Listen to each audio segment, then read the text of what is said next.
Special গাঁজা কাটিংয়ের একটা অপারেশন চলছে। আমরা এখন কৃষ্ণতলা এলাকাতে আছি।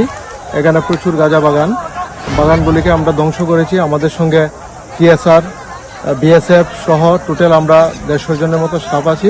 আমাদের গাঁজা বাগান কাটিং চলছে। এখন পর্যন্ত অনুমান আমরা 60,000-এর মতো গাঁজা গাছ কেটেছি এবং আমাদের অপারেশন চলছে। আগামী দিনে এই অপারেশনগুলি